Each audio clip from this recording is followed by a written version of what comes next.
Okay, I want to take a look today at Delighting in the Old Testament by Jason DeRouchie. I think I'm saying that right. This was put out by Crossway, and I want to say thanks to Crossway for sending me a copy for review. This is my honest reaction to this book. I'll take you through my typical format of the main idea, the research behind it, the readability of its style, and then my general reactions, all told. So let's dive into it. So Delighting in the Old Testament is an argument for a certain way, a certain hermeneutic, a certain kind of interpretive approach to understanding the Old Testament text as a Christian in particular. And the subtitle is Through Christ and For Christ, and that is very apt because he takes a very, you could say, Christocentric approach, Christocentric lens towards interpreting and rightly understanding, in his view, the Old Testament. Or the Hebrew Bible. And it's very, very telling that the very first chapter is the New Testament reader's perspective on the Old Testament. So it very much starts with kind of a post-Christ, post-New Testament perspective on reading back on what's going on in the Old Testament. And so he breaks down an approach towards reading. He breaks down there's seeing the story of the Old Testament well. There's a lot of content, especially the last two sections of the book. There's a lot of content on Old Testament law and how to understand the appropriateness of following or not following, or just understanding what's going on with the Old Testament law through kind of this Christocentric lens. Christocentric, by which I mean is just taking the Christ event and the Christ event as the interpretive lens through which you look back at what's going on in the Old Testament in terms of prophecies, in terms of narrative fulfillment, and in terms of kind of the law and legal fulfillment and typologies and that kind of stuff. So it's a very, I'll say more about this in my reaction at the end, but it's a very much a strong Christocentric reading of the Old Testament texts. And the argument of the author is that as Christians, once you do that, you can take a delight in enjoying what's in the Old Testament, as opposed to, this is, I think, the pastoral kind of hope that he has for this book, is he's hoping that he can encourage Christians to enjoy what's in the Old Testament, as opposed to either being confused by it or being repulsed by it or just kind of pretending it's not there. He really wants to argue for and this I find admirable, a reclaiming of kind of a confident reading of the Old Testament text. So that's the main idea. The research behind it, he is coming from and I think this is fair to say of Crossway in general as a publisher. They tend to produce very kind of in the very Reformed Protestant theological lane, and so his research, it is a highly researched work. This is academic in the level of research that has gone into it, not necessarily academic in tone, which I'll get to in a second, but the level of research is high. It is scholarly. He pulls particularly on a lot of scholars in that lane. D.A. Carson shows up a lot in the footnotes. Benjamin Glad, Brian Tabb, Doug Moo shows up a good bit. G.K. Beale shows up quite a bit. But very much in what I would consider a pretty traditionally Reformed, relatively conservative theological Protestant Reformed lane is the theological kind of tradition that this book stands in, or the stream that this book stands in, and it's very, very confidently in that stream. So the readability of it, I said that it's academic in its research. It's not academic in its readability. It's very, very easy to read. I read through this quite quickly, actually, and that's because the stylistic tone and posture of it is very approachable. I think it's designed to be that way. So this is not something that should be intimidating to any reader, even if you don't read a lot of Old Testament, you don't read a lot of seminary texts or anything like that. This is a very approachable book. It actually even includes a lot of diagrams, includes a lot of breakdown, a lot of charts. So it's not a heavy lift in terms of reading or style at all. Quite readable. Can get through this quickly. I could easily see most people with just even more than a passing interest in kind of the questions at hand would be fine reading this book. Okay. All right, so let's get into my reactions. I do not enjoy doing this, and it's very rare for me to be quite critical of a book on this channel. But I really struggled with this one. This is going to be. I do have some nice things to say about this book. There are some positive things about it that I will underline. But on the whole, I really struggle with this, and I find myself in quite a critical position of this book. And I think mostly I want to speak very clearly and fairly to it. I think part of that is because I don't share some of the kind of broader theological presuppositions that this writer takes into this project. So before I get into some of that's just my general kind of takeaway here, so you can kind of know what I'm coming at. You might sense I have a little bit of a muted energy when it comes to talking about this book, and that's why. But I want to unpack that a bit. This might still be a book for you. It potentially could be. So I want to unpack why I struggled with it, and maybe ultimately I want to give you a good sense of whether or not you might resonate with this book more.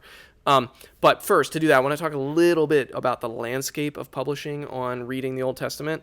To be very generalized, there's kind of very broad different approaches towards the Old Testament. There's that very highly Christocentric approach that this author takes. And weirdly, I don't think, I know Greg Boyd is not a generally liked person or scholar in the highly reformed camp, so he might cringe a little bit at being placed in a category with Greg Boyd, but actually, weirdly, this reminded me a bit of God at War, which I have, or not God at War, Crucifixion of the Warrior God, which I have up behind me here, in that it is so Christocentric, like very highly start at Christ and then go back.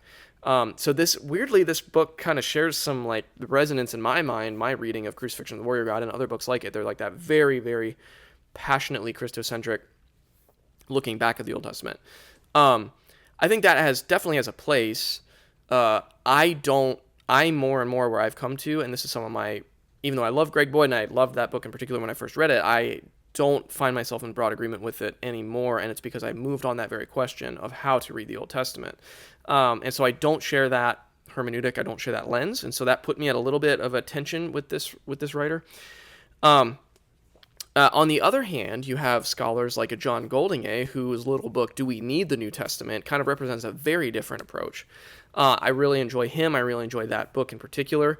And the argument there is almost diametrically opposed, which is to say, and I think Michael Heiser was also a scholar who was very much in this camp. I also really like scholars like, I've had Drew Johnson on the show, and also Matt Lynch, Carmen Imes, these people that take a very rich approach towards letting the Old Testament text stand on its own and see what argument it's making on its own merits, in its own context, in its own case, seeing what's there and what can be learned about God from those texts, just as is, without that intentional backwards Christocentric lens. And I just have found myself in my own reading, my own kind of intellectual, theological development, I've found myself much more in that, on the John Goldingay, Carmen Imes, Matt Lynch, etc. side of that hermeneutical question than the high Christocentric side. It's really hard to unpack all this in a short review, but it's worth kind of just laying out that landscape, I think, because this book is much more on the one side than the other. And right away, when I realized that's where this book was going, right away I started to think, oh man, I'm going to really struggle with this. And this actually leads to a positive thing I want to say about this book, is that he, like Greg Boyd in some ways, he makes his Christocentric argument extremely passionately, extremely clearly. It's very lucid and it's very clear, and he actually pushes it very hard to a degree that's actually helpful for someone like me to actually critique and clarify my own perspective, which is to say, why don't I resonate with this and what's going on there? And for example, he pushes some New Testament texts that allude to things like basically saying that, putting forward this argument that it's impossible to understand the Old Testament without the Christ fulfillment.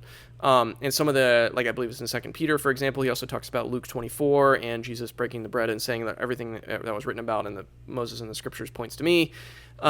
He pushes some of that New Testament language very far to say that, look, the scriptures make the New Testament itself makes this case that the Old Testament cannot be understood without the Christ lens on it. And that's a really helpful for someone like me who resonates with the other side of the type of writing on these hermeneutics. That's a really helpful argument for me to be confronted with and to wrestle with. And the experience of reading this book forced me to wrestle again with that perspective. And that is actually I would say that's a great benefit. It didn't convert me or change me, so to speak, on that hermeneutical question, but it did sharpen it for me, and it did bring that tension into light, which is, I think, helpful. And if you are someone who is in that side of things, you're going to probably really love this book and really resonate with it. But a couple more things I want to comment on. So yes, he takes this very, very sharp kind of Christocentric argument, hermeneutical argument.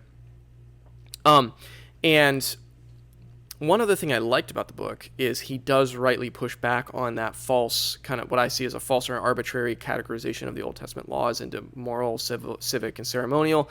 That's just, as other scholars have argued, that's just a very arbitrary kind of scaffolding that people have put on the text that's not supported by the text, and the laws are not nearly as cleanly categorizable as that, and he rightly pushes back hard on that.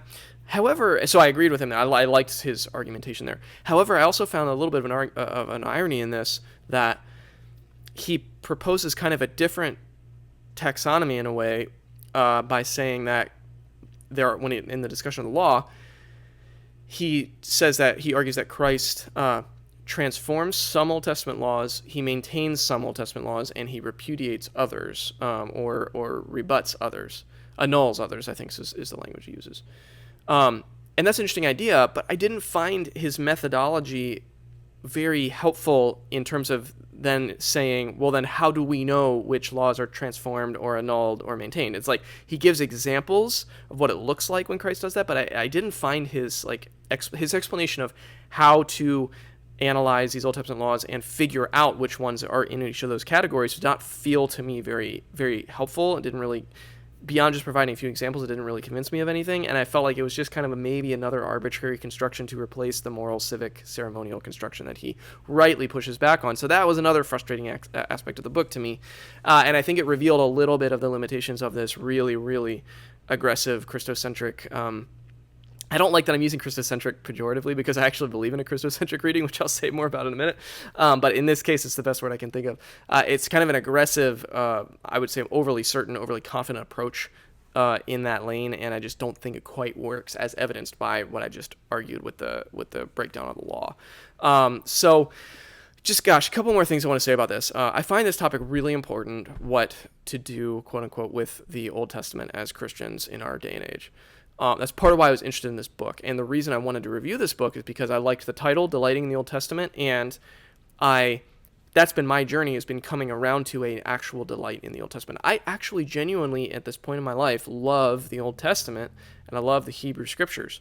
But I love them not at all in the way that this book gets at and argues. I love them for their own self-contained literary brilliance, literary construction.